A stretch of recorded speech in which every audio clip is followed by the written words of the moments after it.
Yeah, thanks, James. Thanks for the warm introduction. And it's great to be here on the stage again. You run some really impressive events, especially taking us all through the pandemic. So today I want to talk about the role of automation and AI in sales. Has changed so much. Even over the last, we talked about like my 9-year journey previously through a scale up, and there's so much that changed during that period. It's such a hot topic. And I think it's kind of at the intersection of sort of the great debate of, whether sales is an art or a science. And it certainly, we see with automation and AI in sales, we're seeing sales index more and more towards being a science. And if you look at, every person in your organization, we use data every single day. Whether you're in sales development or an AE or an account manager, or leader, or marketing person, and beyond that, a customer success, we have to use data every day in our role and have a scientific process, or we will not be successful. And so I think data and automation are playing such an important role in us being able to scale and able to scale quickly. And the science of sales is, just critical to success of any organization. But that doesn't mean that the art of being a great sales rep is gone. It does mean, however, that I think without data and automation piece, that the art could be gone. So I think one is actually contingent on the other. And what do I mean by that? I mean, if we all want to hire A players in our organization, and we've probably, created some sort of hiring loop or hiring criteria rubric to measure what an A player really is. And you probably have some quantitative metrics that you use, and also a quadrant that's built out for sort of the art. And what I mean by the art is sort of that ineffable charisma you need from a salesperson, sort of the creativity, the passion, sales spirit, the grit that person has, that that unique charisma that makes waves in the world around them and makes everyone on the team better. And that's the dream sales artist. So when I think about why do we continue to see sort of instances where companies hire what seemingly is a great rep and hits that ineffable quadrant that I'm talking about, of that sort of grit, that charisma, and has all the things like the creative mindset and the founder's mindset, why can't they produce? Why does it take so long to get somebody ramped into an organization when they've hit President's Club and crushed their number and have that sales spirit? Why doesn't it work? And why does it take so long to ramp? And if you look at how much time reps spend in a world where we're asking them to collect a lot of data, because we need the data to make decisions about the organization, but we end up asking our really good sales reps, who we hired, by the way, because they're really good at selling, not at collecting data. We ask them to spend a lot of time on non-selling activities. So we have instances where reps are actually spending 60% of their time, or gasp more than that, on non-selling tasks, and you're actually kind of killing them slowly. You're taking away their sort of paintbrush, using the artist metaphor, and sending them to the stock room to restock the paints.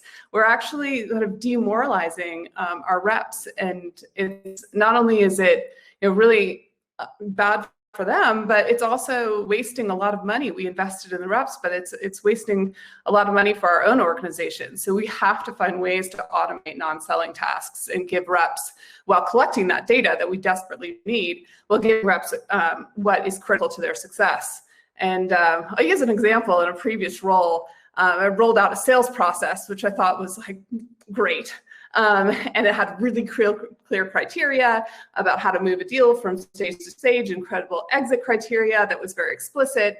And that's what you need, right, to scale. You need these very clear process. But in that process, I had a rep, once we rolled it out, that started using it day to day and walked up to me and said, "Hey, Lauren, I'm spending all of my time below the line." And I said, "What do you mean below the line? What does that mean?"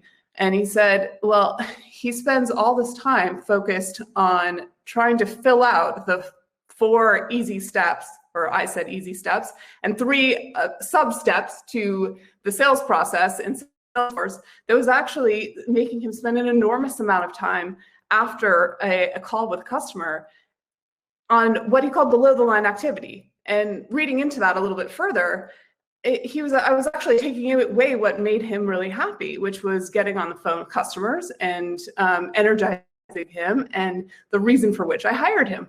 So I think, after I did the math, every single time a sales rep had enter notes into Salesforce, I was actually losing a ton of money.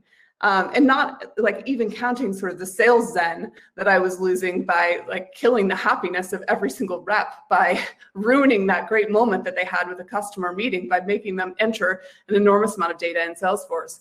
So I think whatever process you're creating, the first takeaway there is do it yourself. Put yourself into the sales rep shoes and move a deal all the way through the funnel. Create a quote. Understand how painful it is to create a quote. If it's not painful, figure out ways to automate.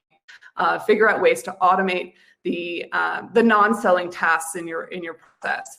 And that was one of the first things at Demodesk, and luckily the tool does it very well. But when our sales reps actually run a call, they take notes during the meeting, and then after the meeting's done, everything syncs back to Salesforce. Not even just notes, but actually back to fields that they need to fill out in Salesforce, and it's done and dusted. So when it's finished, it's the end of the story. So that's just one area where I think automation is playing a more and more important role in taking away these activities of data collection and non-selling activities that frankly reps just aren't hired to do. I think there are a few, like when we're talking about AI and automation, I think there are a few sort of myths that are out there. And one, and I'm sure like most people in the audience maybe don't see these myths, but I'll walk through them anyway. But one would be that AI is like the future, and it's not here today, and it's really complex, and it's only super machines or supercomputers and self-driving cars, and that's just not true. AI is really important today, and if it's not part of your business, I don't think your business will be successful. So AI is simply identifying patterns that are based on a large set of data and using those patterns to make predictions. So it can be very simple as looking at the average talk time during meetings. That's something that we look at, like at the end of each week, the average talk time during meetings. And that can also mean predicting. There are tools out there that help you predict the language that you should write in an email, depending on the persona of the person that you're talking to. Should you use a trust word instead of a power word? Things like that can really change the outcome of a conversation. And there are other things like intent data and lead scoring and figuring out who should be in your pipeline. And then once they are in your pipeline, predicting whether or not they will close. So it can really enable you to better forecast and optimize results. So here today, AI is here today, and you have to use it at every stage of the sales process. And that brings me to myth number 2, which is automation is really just a top of the funnel activity. So it's with the advent, I think, of engagement tools that came on the scene and changed the way we think about prospecting from maybe making myself sound pretty old here, but email blasts and mail merges back in the day. But now we talk about sequences and cadences and omnichannel and nurture paths and all that. But you're really missing a step, though, if that's your automation stops at top of the funnel. You really need to think about how you can automate playbooks and sales playbooks and collateral and ensure that everybody has a common language and is using common language, and automating that so it's easy for reps to do that and deploy that in their meetings using scheduling tools and meeting reminders and follow-up and CRM integrations that I recently mentioned. But all of those things are so important to you being successful. And then finally, myth number 3, which is AI and automation will somehow replace people. And that's also goes back to the opening topic that I mentioned about the art and science of sales. And sales will always be art and science. And AI and automation will always they'll make us smarter. They'll accelerate our careers. So if you're thinking about developing your people, if you're not giving them tools to automate, then they're not going to develop quickly. They're going to spend a lot of time doing tasks that don't help them, build their mind and be creative and do all the things that you need them to do to move to the next level. So inspire and engage people are a crucial investment. So your ability to accelerate revenue depends on how much you invest in AI and in automation.